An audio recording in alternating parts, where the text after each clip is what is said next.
Curing AIDS is simple. Curing AIDS is like clay to me, and it should be to you. What I'm about to do is what's going to frighten you, not the cure for AIDS. Getting to that stage was very easy. So in 1960, I told Tim and the rest of them that was there, Harry Nance, who's a drummer, he just passed. Harry was the first individual that mentioned a part of the human body to me. I've been injured from the disease. And I started finding out that where I thought most of the damage from the disease had come on my right side, instead it was my left side.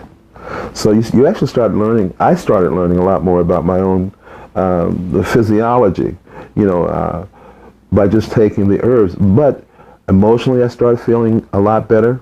I couldn't believe all the, I didn't know I'd actually lost the weight. I knew that I had the ability to walk up a hill, you know, and I was even smoking then. I was smoking fairly heavily. But I knew that I could walk up the steepest hill and not be winded. One local man claims he can cure AIDS, asthma, diabetes, and other diseases without pharmaceuticals.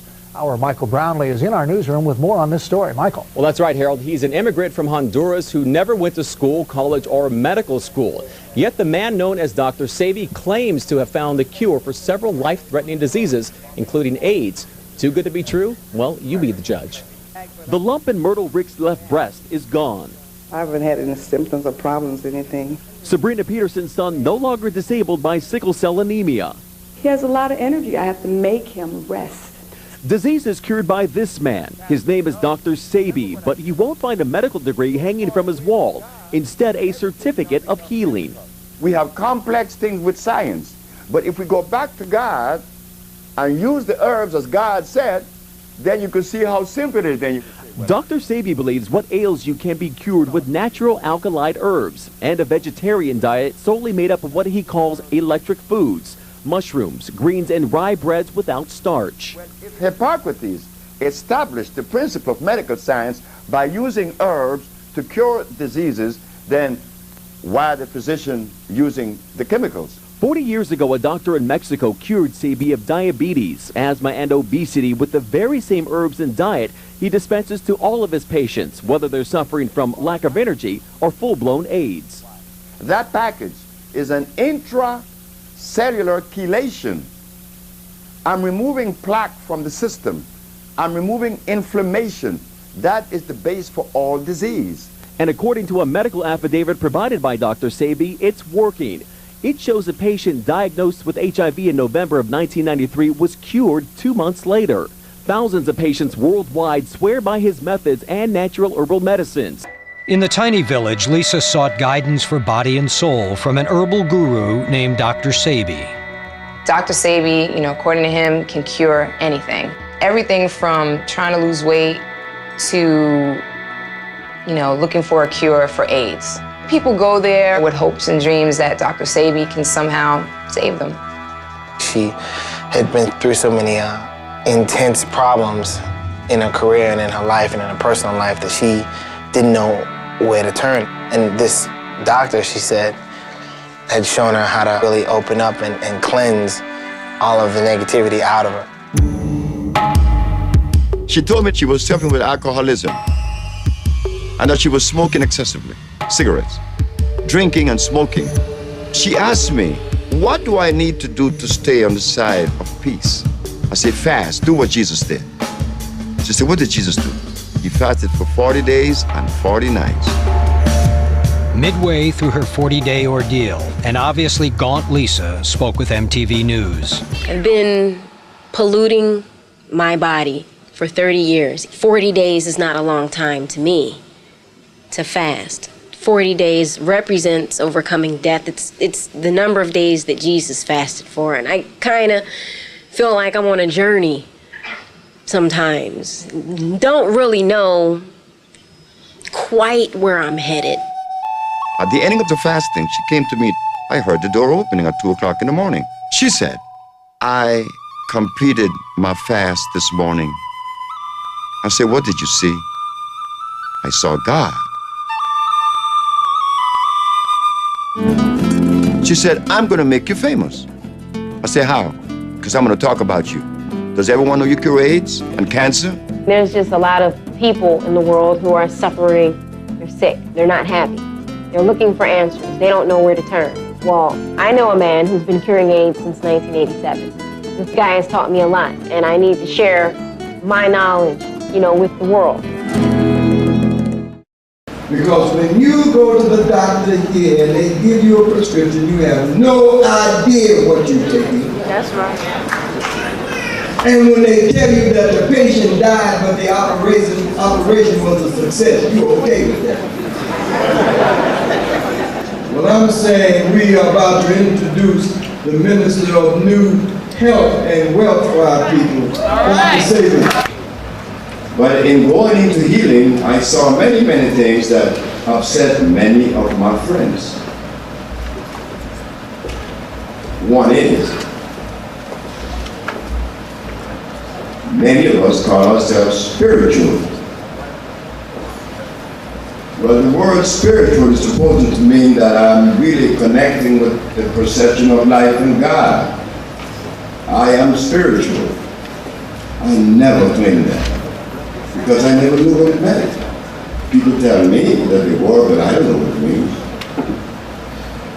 But those same people that claim to have that particular connection with life, they call themselves spiritual. When I saw what they were eating, I know that they were undermining the position that they were trying to make me think the doggy by. They were eating garbage. So naturally, I didn't want to eat garbage and be spiritual. I have handcuffs on me because over the years I have been healing people in New York and round about, and my mother said, well, you've been telling people you cure AIDS and sickle cell and diabetes and the rest, and they look at you like you're stupid, so you're going to have to do the ultimate. And what's that? Put it in the newspapers, and then they're going to take you to jail. Put it in the newspapers, and I did. The Amsterdam News, the New York Post, and the Village Voice. AIDS has been cured by the Usher Research Institute. And we specialize in cure for leukemia, sickle cell, and Look what they did to me. My brothers and sisters in New York and Brooklyn were saying, man, why you want to put the ad in the papers and say that? Man, you're going to go to jail. I was able through my life to look at things from a simplicity position, from the simple way, from the common sense perspective. I was born in Honduras, 1933. I'm 70 years of age. Well, through my life, I had fun. I'm having fun now. Because what I said as a little boy, 14 years of age, I was walking in front of Miss Wright's, Miss Louise Wright's. The reason why I have to mention her name is because this woman is part of a matriarch system which I grew up with. Miss Wright's, Miss Marin, Miss Ford, Miss Gamboa, Miss Roulet, Miss Ford, Miss Marin. Oh, she was ferocious. All these women were ferocious. So when I grew up in Honduras 70 years ago, all I heard was the name of these women. I was working since I was 9. I didn't go to school because my grandmother didn't have anyone to help her. But in Latin America, when you're 9 and you're growing up with your grandmother, schooling, well, okay, if you could go. Necessary. Not for me. It must have not been necessary because I didn't like it. And then my grandfather, being from Haiti, he tells my grandmother, this one would not go to school. They said, why? Gorillas doesn't take their cubs to be trained by polar bears. All right. Bengal tigers does not take their cubs to be trained by Siberian tigers. They train their cubs, their own cubs. But we, the cubs of Africa, we know everything beside our mother.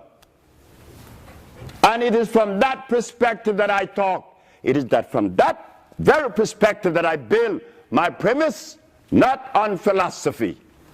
Never. I never read Plato or Socrates or Diogenes. I didn't care about those folks. That's right. I'm an African. I didn't even care about Egypt. Why? Because what happened in Egypt 10,000 years ago, you can't use it now. You can't do anything with it. But talk about Nefertiti and Quintai and Ramses II and what we're going to do after that. Africa is beset with AIDS. No. Hepatitis C is eating Africa up more than any other disease. So as a little boy, in front of Miss Wright's house, I said, one day I will do something that would come in conflict with that which is believed. Why I said that, I don't know. I was 14. But I suppose it was generated in me because of my childhood, not growing up in school. And Richard telling me, when he showed me a book, he said, you are dunce. That's the word we use in Central America. You're dunce when you don't go to school. People have no respect for you. They believe that to think you have to go to school. Well, and especially speak English. Well, I know people that cannot speak English. I know one right now in Memphis. They call him Spaceman.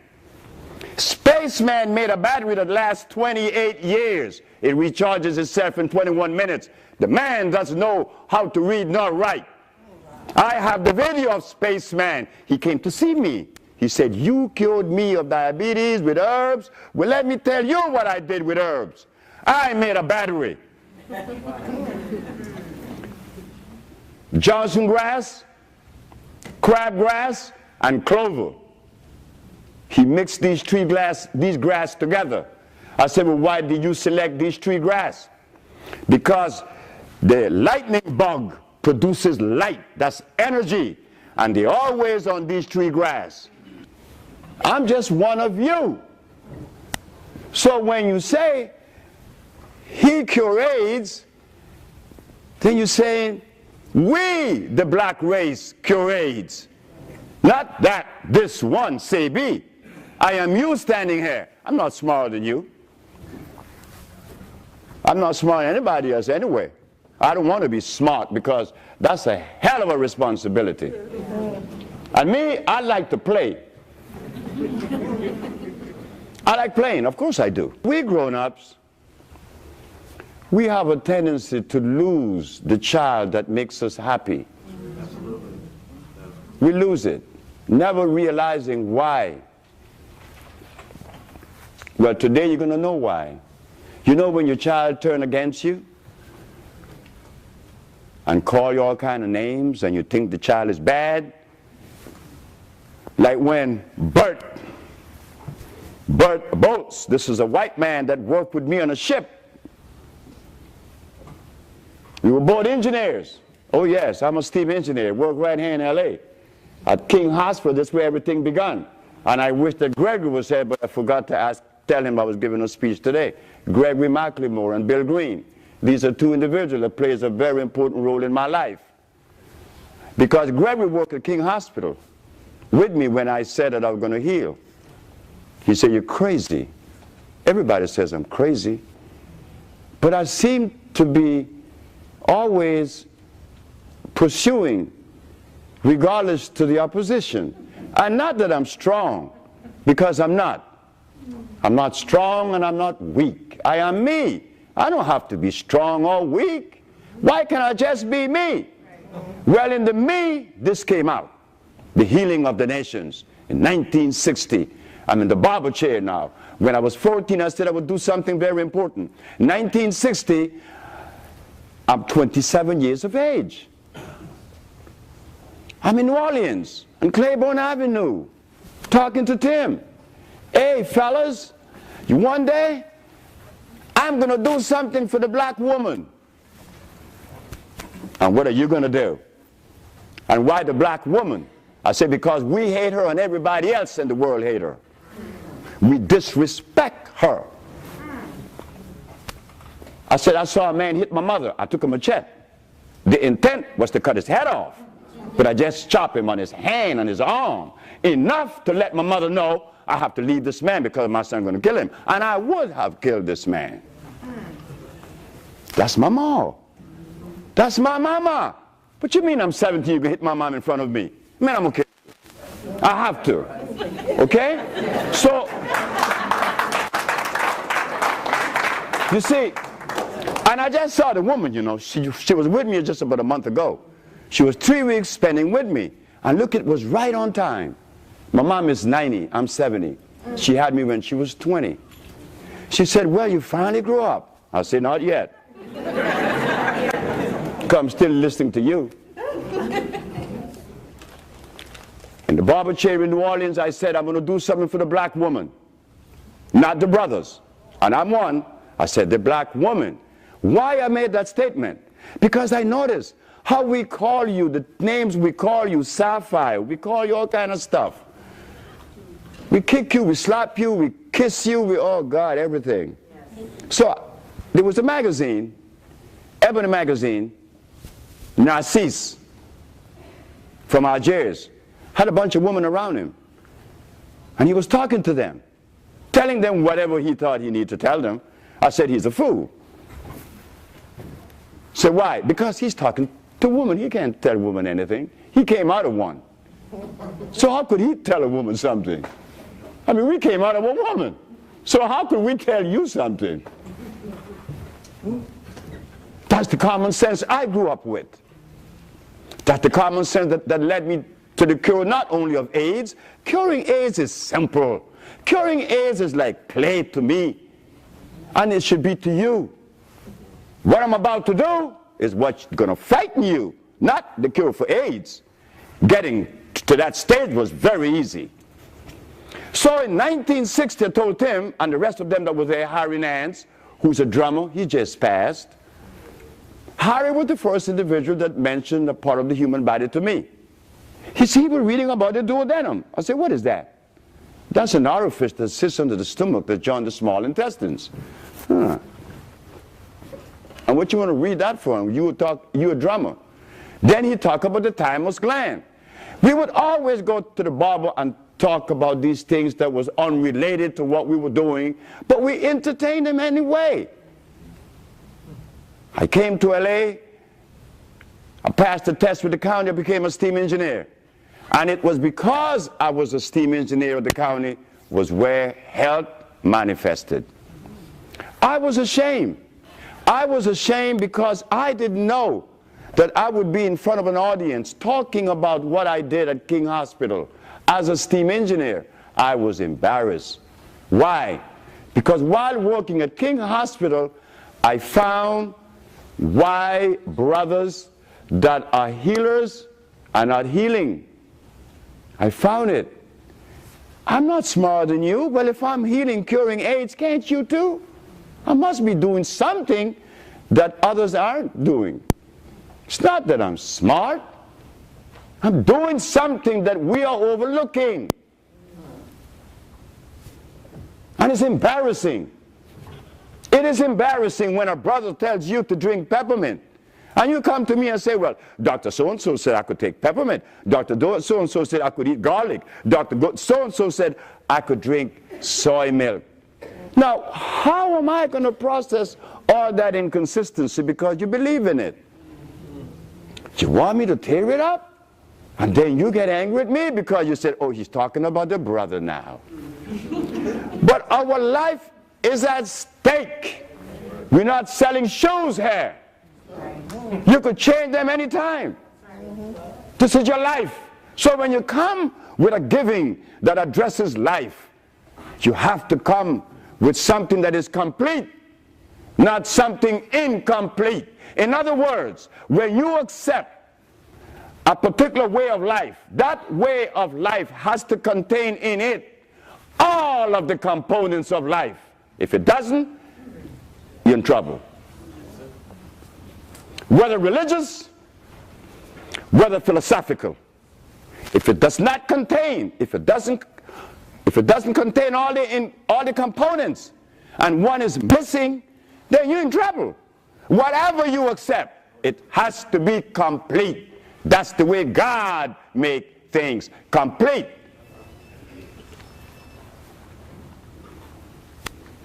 So I work at King Hospital. Gregory would say, "Why are you so indebted to these herbs?" I said, "They're calling me." Well, I don't know, and I don't question when I get that resonance. When I get that vibration, I'm just crazy. I go along with it. Remember, I'm the little boy that didn't go to school. He got a job as an engineer. He learned that when he was a merchant seaman on the job training. So he gets a job here in LA in 1970 with the county. As a steam engineer, you would think the boy that didn't go to school is working as a steam engineer, then he should be very happy. Boy, $20-some-odd $100 a month, didn't go to school. I live 2 blocks away from the job. I walk to work. And I'm going to quit that. A wife and 2 babies, and she's pregnant. My co-worker said, "You're stupid." I say, "Yes, I know I am. But I have to drown in my insanity because it is telling me to do this, and I have to satisfy me first."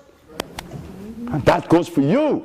But oftentimes we neglect ourselves because some philosophy or some leader said, "Do this." I listen to no leader. I have one leader, my mama. I only had one leader in my life, my mama. Because she gave me what I needed when I needed it most. When I was a baby, she let me suck her breast. She teach me everything I know. And then I'm going to take my body in front of somebody else. Then I've got to be crazy. Oh yes, I'm full of it today. Because it reverberates funny sometimes, you know, when you realize that you are the son of Africa. And that all your endeavor is for Africa. And then you go to Africa and they look at you like you're stupid. How do you think you feel? How do you think I feel? When I go to see all of your leaders, name them, I've been to him. And they look at me like I'm dumb. Religious and political. I visited them. So at King Hospital, because I had asthma at 30. I was 30 years with asthma. I was impotent. I had diabetes at 27. I was obese. I was angry. I hated the wife that loved me so very much. I didn't know it until 10 years after she left me. Because that's how dumb we get when we're sick. We get stressed. We can't see. We can't hear. Because we're sick. I was there. Marilyn left me.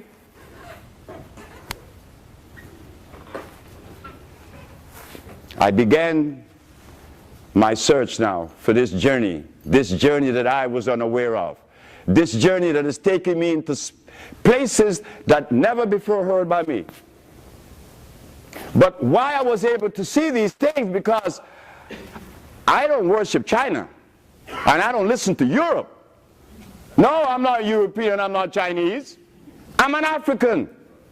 So I turned my head to Africa. And what did I see? Oh my God, it was the answer to every problem in the world that black people are facing, from health to richness. It's from our fathers. From our fathers. We are violators and don't even know it, only because of one little item they call glucose. Glucose is the culprit. The Bible tells us, honor thy mother and thy father, thy days may be long upon the land. Well, when we read Plato, we're not honoring our mother and our father. We've just been derailed. We're not Europeans, we are African people. Whether we want to or not. And the Bible says, honor thy mother and thy father. That's right. The Bible also goes further to say that the herbs are for the healing of the nations.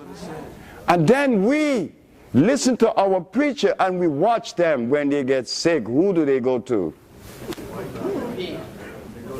What is the message that we're sending to God Almighty? The Quran talk about the herbs. No, we get chemicals too. I'm a Muslim. I'm a Christian. Remember, I grew up in the Christian church, in the Seventh-day Adventist and the Anglican church, later to become a black Muslim, which I enjoyed very much. But then there was something there that tells me, you have to leave. That's right. And I felt really bad because I was leaving behind brother that I love. Brother Marshall, Brother Dad William, Brother Rashid, Brother Akbar. This is a beautiful brother that I share a fish head with in New Orleans. We were young Muslims flexing our muscles because Elijah said, we're going to build our hospitals, we're going to build our churches, our schools, our everything. But that is what everybody tried to do. Be independent. Why not? We have the right to be independent. So at King Hospital, I said, well, I'm going to add something to the pot. The reason why I said that everything is simple, because it is. We always break things down to least common denominator. We have that ability. But when they jam philosophy in your face, opposed to common sense, philosophy is going to win. Why? Because it's palatable. It is scientific. Oh boy, it's like hearing Benedict Spinoza. When you read something and it takes on a different profile, the thing has changed its complexion, but the thing remains. Now, why do I have to read this? We're dying with, in Africa, it is what? Hepatitis C. So let us get into it now. Let us get into the journey as to how this came about, because the boy didn't go to school. And the boy didn't read any history books or any books on philosophy. The only books that I embraced were the books on herbs. And it was a Mexican that put me on the trail. I went to the black herbalist in New York. They didn't heal me. I went to the Chinese herbalist in San Francisco and in LA. They didn't heal me. My diabetes, my impotence, my blindness, my obesity was persisting. And I went to a Mexican. The one that we black people have a tendency to talk about sometimes. Well, because of him, I'm standing in front of you healed. I'm Mexican. He said, you're dying. I said, I know that because I was going to the bathroom and I didn't reach there. I got up off the floor. He said, and you're disobedient, just like these Mexicans that are my brothers and sisters. You're not eating the food of your mother and your father. So your penalty that you're not going to eat for 90 days. At the ending of 90 days, I didn't have any disease though. And here I am in front of you at 70. I don't have anything. Don't have any pain or glasses on my eyes. I have no problem with sex or my nerve. All right?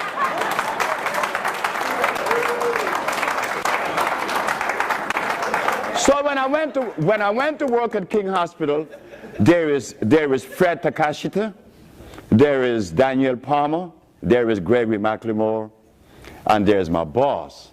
His name is Joe Peco. He's a black man from Louisiana. A beautiful man. Some of us hated him, I suppose, because he was black. And he's our boss. You know how we are. I love the man. The man was sweet. He's a Virgo. You got to be sweet. So as I worked there, I began to get these herbs together. Why these herbs? Herbs. You know, I told you guys that, I said it in lectures, that my herbal journey began with this Mexican man named Roosevelt Marin. Anybody here from Honduras? You are from Honduras. You're the only one, but you would know Roosevelt Marin. Anybody else from today? That's that. Roosevelt Marin. I'm driving from California to, wow, I'm in California. And I said, let me stop in New Orleans because my friends live here. And they told me about this one and the other one and the other one. Then they said, oh, you remember Roosevelt? I said, yes. He's in the hospital. He had a stroke on his left arm. Well, remember one of these ferocious women I mentioned, Miss Marin? Well, this is her son. And Miss Marion used to always mound a great amount of food on his plate. And when I was in a ship with Roosevelt, I remember him eating this mound of food. We're the same age, we're 70. And Robert has a strong belief that this was really happening. I've been hearing that this man, Harris, she said, what do you mean? 58, when we went to Brazil, he had, because this man didn't realize that. Yes, he told my